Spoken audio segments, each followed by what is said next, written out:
Okay.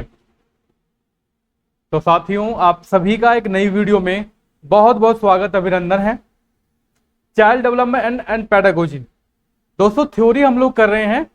और आज की जो वीडियो रहने वाली है, छोटे छोटे टॉपिक में आप सभी को ऐसे समझा दे रहा हूं जैसे दोस्तों जिंदगी में आप लोग भूलने वाले नहीं हो। किताबी भाषा आप लोग एक साइड रख दो, और दोस्तों मेरी क्लास में जो आप लोग आए हो तो आपको कुछ एक्स्ट्रा ही देखने को मिलेगा यहाँ पे, ठीक है। तो आज मैं आपको पढ़ाने वाला हूं अभिप्रेरणा का मूल प्रवृत्ति सिद्धांत, ठीक है। दोस्तों किसके द्वारा दिया गया था, आप लोग सभी जानते हैं कि अभिप्रेरणा का जो मूल प्रवृत्ति सिद्धांत था वो किसके द्वारा दिया गया दोस्तों, विलियम मैकडूगल के द्वारा। तो लिख लेंगे आप लोग, विलियम मैकडूगल।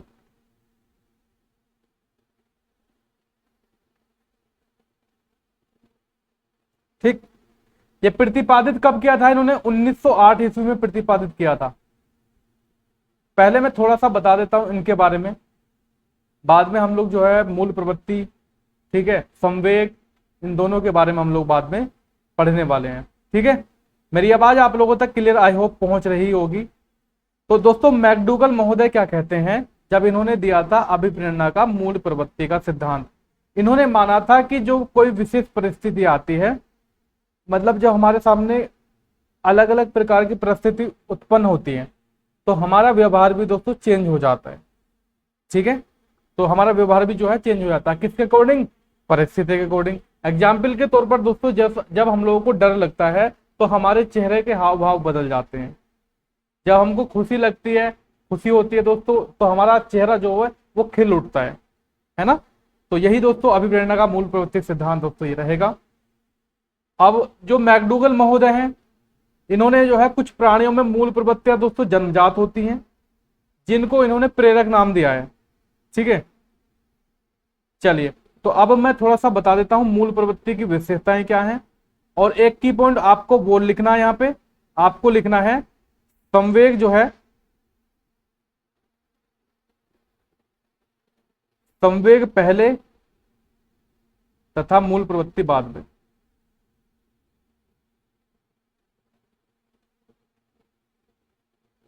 मूल प्रवृत्ति बाद में होती है, ठीक है, बाद में होती है। देखिए दोस्तों, मैं आप सभी को जो है बस इंपॉर्टेंट फैक्ट लिखा रहा हूं, पूरी किताब पढ़ने का कोई फायदा नहीं है आपको, ठीक है। बस जो मैं लिखा रहा हूं इसको पढ़ लीजिए, काम हो जाएगा। अब आप लोग समझिएगा मूल प्रवृत्ति की विशेषताएं क्या है। देखिए मूल प्रवृत्ति मैंने क्या कहा, जन्मजात होती है।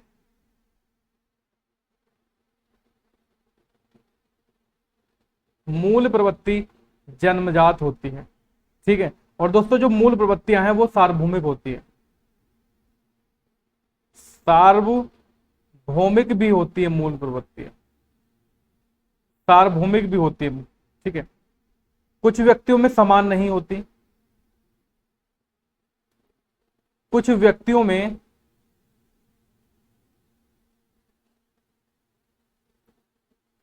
समान नहीं होती, इतना भी आप लोग लिखिएगा, नहीं होती।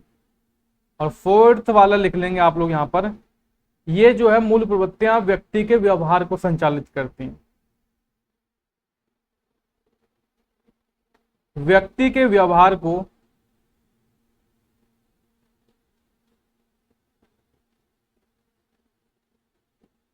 संचालित करती हैं, ठीक है। ध्यान दीजिएगा, क्या करती हैं, व्यक्ति के व्यवहार को संचालित करती हैं। मेरे पीछे दोस्तों आप लोगों को दिख रहा होगा, शायद देख लीजिएगा, संचालित करती है, ठीक। मूल प्रवृत्तियां जन्मजात होती हैं दोस्तों, जैसे भय, क्रोध, ठीक, भूख प्यास। इनके बारे में डिटेल में हम लोग अलग से जानेंगे, किस व्यक्ति ने किसको कहां पर डिफाइन किया है। पहले हम लोग जो बात कर रहे हैं अभिप्रेरणा का मूल प्रवृत्ति का सिद्धांत पढ़ रहे हैं दोस्तों, ठीक है। तो मेरे प्यारे साथियों, अब मैं आपको बताने वाला हूं मैकडूगल के अकॉर्डिंग, मैकडूगल के अकॉर्डिंग आप लोग हेडिंग डालिएगा, मैकडूगल के अकॉर्डिंग 14 प्रकार की मूलभूत या मूलभूत प्रवृत्तियां। इसके संवेग भी पढ़ेंगे और मूल प्रवृत्ति भी पढ़ेंगे, और एक एक एग्जाम्पल देते हुए मैं आपको बताऊंगा। देखिए जैसे संवेग जो है आपका भय है, आपसे कैसा क्वेश्चन पूछता है, आपसे पूछता है कि निम्न में से कौन मूल प्रवृत्ति नहीं है, संवेग दे देगा, फिर मूल प्रवृत्ति दे देगा उसमें, फिर आपको सेलेक्ट करना पड़ता है। तो भय जो है दोस्तों क्या है, भय है आपका संवेग। अगर हम लोगों को डर लगेगा तो हम क्या करेंगे, पलायन करेंगे, यहां से पलायन कर लेते हैं। पलायन, पलायन का मतलब होता है दोस्तों उस जगह से भाग जाना। क्या होता है, उस जगह से भाग जाना। ठीक है, संवेग कौन सा उत्पन्न हुआ हमारे अंदर, भय। मूल प्रवृत्ति कौन सी हुई, पलायन। देखिए इसका एक एग्जाम्पल बता दूंगा। दो व्यक्ति जो है वो साथ साथ जा रहे हैं, ठीक है, अचानक उनके सामने एक सांप आ जाता है।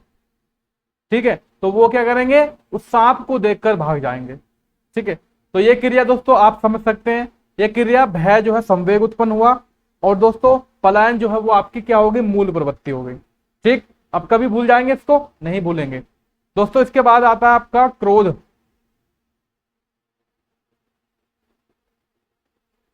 क्रोध क्या है दोस्तों, संवेग है।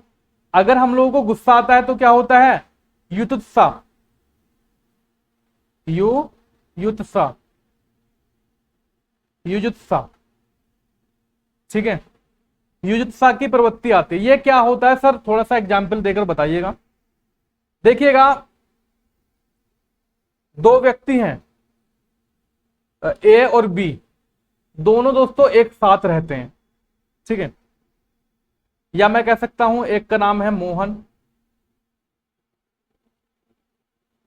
एक का नाम है सोहन। ये दोनों दोस्त हैं ए और बी। दोनों दोस्तों क्या कहते हैं, दोनों कंबाइन रहते हैं, एक साथ रहते हैं। जैसे आप लोग स्टडी करते होंगे, रूम पर रहते होंगे साथ, तो क्या करते हैं दोस्तों, मोहन जो है सोहन को बार बार परेशान करता है। तो यानी कि उसके सामान को भी कभी कभी नुकसान पहुंचा देता, तोड़ देता है। तो ऐसे में क्या होता है दोस्तों, सोहन में क्रोध उत्पन्न हो जाता है, यानी कि सोहन को गुस्सा आ जाता है, क्रोध उत्पन्न हो जाता है। तो यानी कि युत्सा जो है इसकी मूल प्रवृत्ति होती है। ठीक है, यानी कि जो उसके सामान को तोड़ा, ठीक, वो युत्सा। समझ गए, चलिए इसके बाद दोस्तों आती है आपकी घृणा। घृणा जो है संवेग है, मूल प्रवृत्ति क्या रहेगी दोस्तों, इसको कह सकते हैं निवृत्ति। निवृत्ति लिख दीजिएगा सिंपल शब्दों में। वैसे दोस्तों निवृत्ति का मतलब होता है जब हम लोग किसी दूसरे को पसंद नहीं करते। ठीक है, यानी कि दूसरों को नापसंद करना ही आपका निवृत्ति कहलाता है। इसका एग्जाम्पल मैं आपको बता दूं दोस्तों, एक लड़की दूसरी लड़की की बातों को पसंद नहीं करती, ठीक है, और उसके काम के करने के तरीकों को भी पसंद नहीं करती, तो इस वजह से दोस्तों वो उससे घृणा करती है। घृणा संवेग हो जाएगा, निवृत्ति उसको पसंद ना करना। ठीक है, ये समझ में आया आपको, आई होप आ गया होगा सर, इतना सिंपल तरीके से तो बता रहा हूं दोस्तों। एक आपका वात्सल्य। वात्सल्य दोस्तों आपका संवेग रहेगा, ठीक है, और इसकी जो मूल प्रवृत्ति रहेगी वो रहेगी संतान की कामना।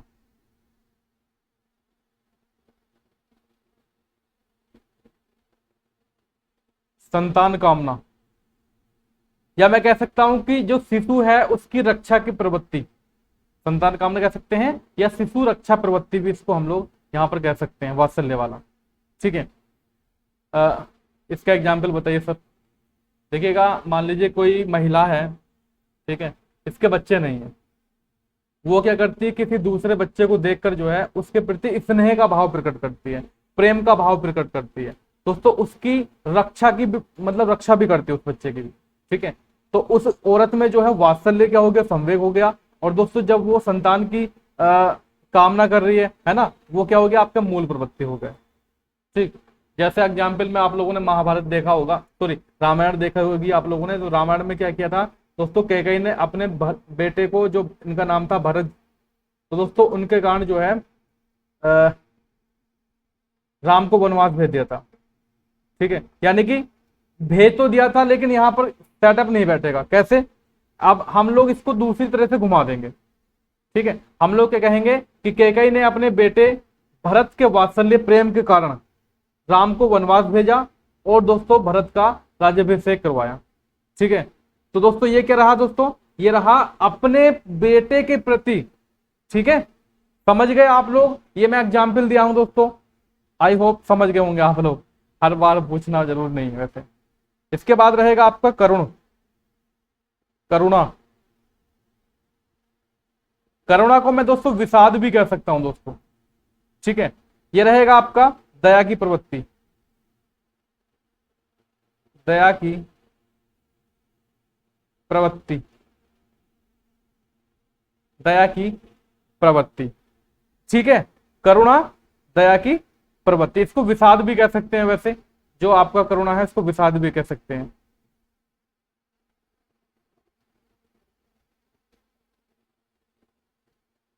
दोस्तों कोई दुश्मन है आपका और उसके घर का आपके पास आ जाए। एग्जाम्पल के तौर पर दोस्तों, रावण का भाई जो है विभीषण, जब श्री राम जी के पास गया था शरण लेने, तो श्री राम ने दोस्तों अपने दुश्मन रावण के भाई विभीषण को क्या किया, एक करुणा का भाव दिखाया। यानी कि करुणा दोस्तों वो संवेग हो जाएगा उस प्रति, और दया की प्रवृत्ति किस पर दिखाई, विभीषण पर दिखाई।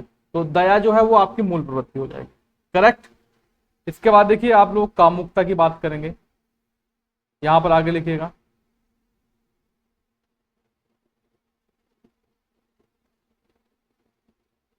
कामुकता, कामुकता दोस्तों संवेग है और काम प्रवृत्ति, ये क्या है दोस्तों, काम प्रवृत्ति यानी कि सेक्स, ठीक है। ये क्या है आपका मूल प्रवृत्ति है, ठीक है। और इसके बाद दोस्तों आप लिखिएगा आश्चर्य। इसको समझाने की आवश्यकता ना है, आप आराम से समझ गए होंगे इसको। आश्चर्य, जब हमें आश्चर्य होता है, अर्थात जब हम लोगों का संवेग उत्पन्न होता है आश्चर्य का, तो हम लोग जो है जिज्ञासा, जिज्ञासा आती है, जिज्ञासा की प्रवृत्ति, जिज्ञासा की प्रवृत्ति।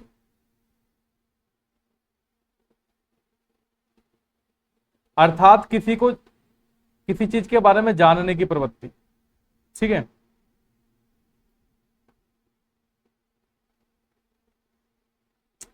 दोस्तों एक का नाम था राजू और एक का नाम था सोहन। अब दोस्तों ये दोनों एक क्लास में पढ़ते थे, ठीक है, दोनों एक क्लास में पढ़ते थे। तो राजू की जो प्रथम आ जाती है, राजू की जाती है फर्स्ट। अब सोहन जो है आश्चर्य में पड़ जाता है कि यार राजू तो कम पढ़ता था लेकिन इसकी फर्स्ट कैसे आ गई। आश्चर्य क्या हो गया, संवेग उत्पन्न हुआ, लेकिन इसकी जानने की इच्छा ये रही कि जिसका फर्स्ट आई है तो नंबर कितने आए होंगे सर इसके, तो वो क्या हो गया, जिज्ञासा की प्रवृत्ति। करेक्ट, चलेगा। एक है आपका आत्महीनता। आत्महीनता मेरे प्यारे साथियों ये है आपका संवेग, और ये आत्महीनता यानी कि अपने आप को नापसंद करना। तो मूल प्रवृत्ति भी क्या रहेगी, स्वयं को नापसंद करना।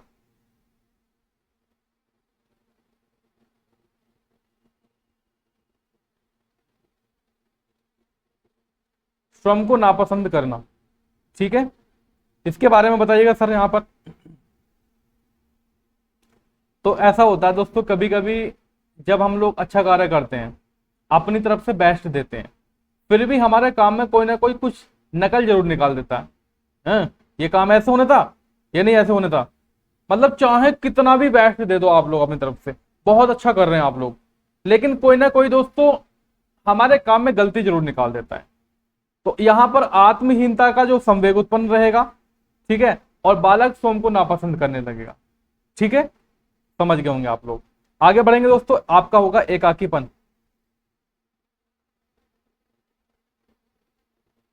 एकाकीपन संवेग है, ठीक है।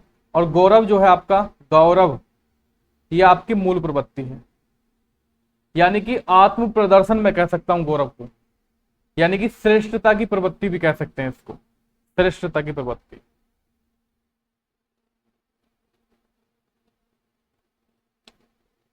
एकाकीपन का कैसे समझाएं, चलो राजू का नाम ले लेते हैं। तो राजू है एक लड़का, वो क्या करता है दोस्तों, अपनी कक्षा में अकेला बैठना पसंद करता है, ठीक है। अगर वो किसी दूसरों के साथ बैठेगा, अपने मित्रों के साथ बैठेगा, तो उसको असहज महसूस होगा, उसको लगेगा कि यार मैं यहाँ पे नहीं बैठ रहा है, ठीक है, असुविधा महसूस वहां पे करता है। क्यों, क्योंकि दोस्तों उसमें एकाकीपन जो है, एकाकीपन का संवेग है और सामूहिकता की भाग की जो है मूल प्रवृत्ति है, ठीक है। गौरव में कह सकता हूं,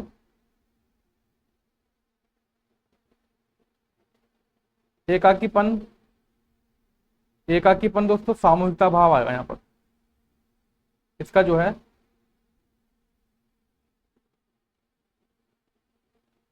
सामूहिकता का भाव, क्योंकि दोस्तों गौरव जो है नहीं आएगा इसमें। ठीक है, गौरव किस में आएगा दोस्तों, आत्माभिमान में आएगा।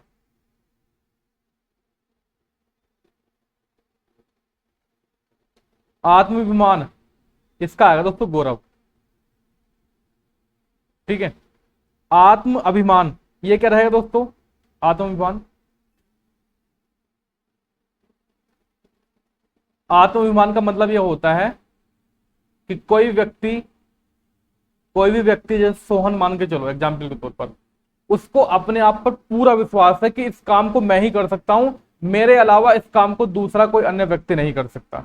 तो आत्माभिमान संवेग है, और अपने आप पर गौरव भी महसूस करता है।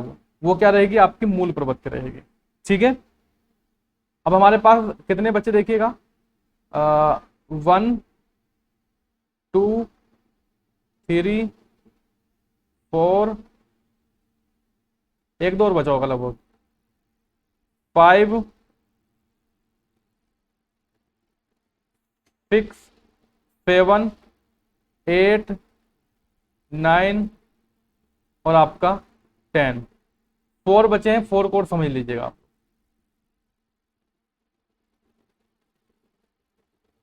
अलेवन दोस्तों, 11 नंबर पे आता है आपका भूख। जब हम लोगों को भूख लगेगी, भूख क्या है दोस्तों, आपका संवेग है। जब भूख लगेगी तो हम लोग क्या करते हैं, भोजन की प्राप्त करने के लिए इधर उधर भटकने लगते हैं, यानी कि हम लोग क्या करते हैं, भोजनावेशन।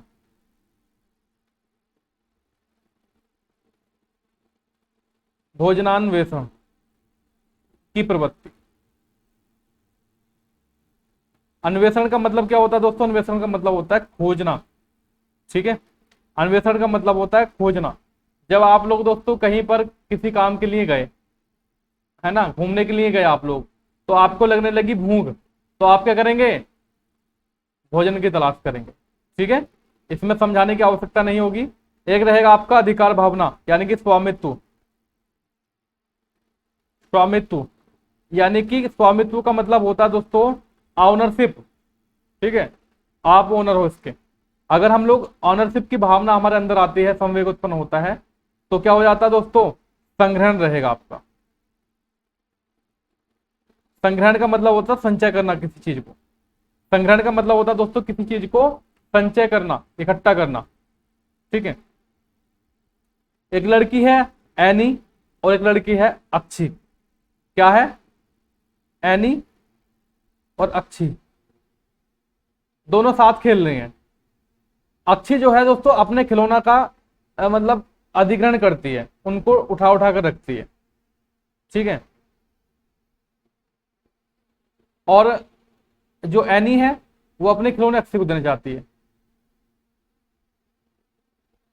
तो स्वामित्व की भावना हो गई और ये संग्रहण हो गया।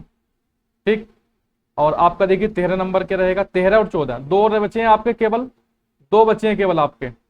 देखिए 13 में आएगा आपका रचना विधि। रचना भूति कह सकता हूं, विधि नहीं कह सकता। विधि तो यहां पर कोई मतलब ही नहीं है। रचना भूति दोस्तों क्रिएशन। ठीक है, रचनात्मकता,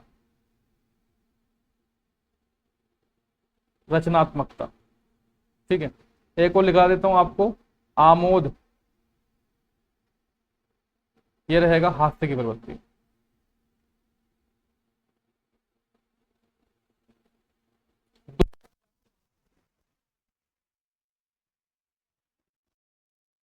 समझ लीजिए इनके बारे में भी दोस्तों। जो रचना भूति होती है, एक लड़की है या एक लड़का है, एक लड़का दोस्तों बहुत अच्छी पेंटिंग बना लेता है, जैसे, या आप लड़की की बात करेंगे, क्योंकि दोस्तों लड़की जो है मेहंदी, पेंटिंग, इनमें ज्यादा काम अच्छे करती है।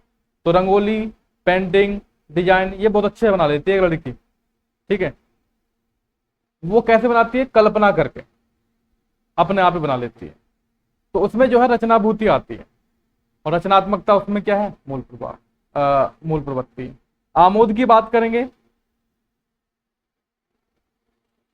कोई व्यक्ति जो है किसी को हंसा देता है, बहुत ज्यादा हंसाता है, तो हास्य जो है, हास्य की मूल प्रवृत्ति उसके अंदर। और दोस्तों आमोद जो है वो आपका संवेग है। ठीक है, आमोद जो है आपका संवेग है। तो 14 प्रकार की मूल प्रवृत्ति और संवेग दोस्तों हम लोगों ने डिफाइन किए हैं। और मैं यही चाहता हूं कि दोस्तों आप लोग इस वीडियो को अगर समझ नहीं आया हो तो दोबारा भी इसे देख सकते हैं, ताकि दोस्तों आप सभी को कोई दिक्कत का सामना ना करना पड़े। और कैसी लगी ये वीडियो, फीडबैक जरूर देना। Thank you so much, bye bye, जय हिंद, वंदे मातरम।